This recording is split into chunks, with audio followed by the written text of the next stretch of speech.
اتنا عظیم عالم ایک مرتبہ مدینہ طیبہ پہ گئے, مواجہ شریف کے سامنے ہاتھ باندھ کے کھڑے گئے.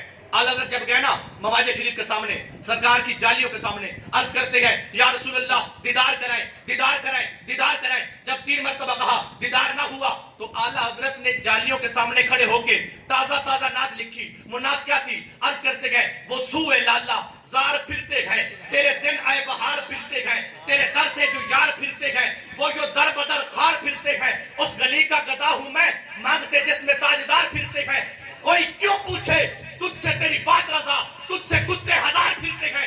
جب احمد رضا نے اتنی عاجزی کی نا, اپنے آپ کو مصطفیٰ کے در کا کتا کہا, مصطفیٰ نے پردے ہٹا دیے, کہا احمد رضا بات نہ کر, دیدار کر.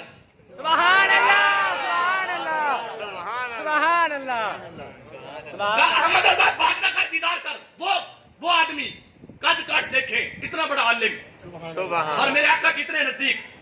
اصل حضرت کو اللہ نے 2 بیٹے 5 بیٹیاں دی تھی. بیٹے کا نام حامد رضا, دوسرے بیٹے کا نام مصطفیٰ رضا, بڑی بیٹی کا نام اب یار قبلہ شہیدی صاحب. انہوں نے یہ اہل بیت کا دیوانہ تھا. سبحان اللہ, سبحان اب اللہ, آپ نام سنیں گے ان کی بیٹیوں کے. بڑی بیٹی کا نام مصطفی بیگم, سبحان اللہ, مطلب کیا ہے؟ میرے مصطفیٰ کی گھر کی لونڈی. سبحان اللہ, دوسری بیٹی کا نام کنیز حسن, سبحان اللہ, یہ ہے احمد رضا. دوسری بیٹی کا نام کنیز حسن, حسن کی لونڈی. تیسری کا نام کنیز حسین, حسین کی لونڈی. چوتھی کا نام کنیز حسنین, حسن کی بھی لونڈی, حسین کی بھی لونڈی. پانچویں کا نام مرتضی بیگم, مولا علی کے در کی لونڈی. سبحان اللہ.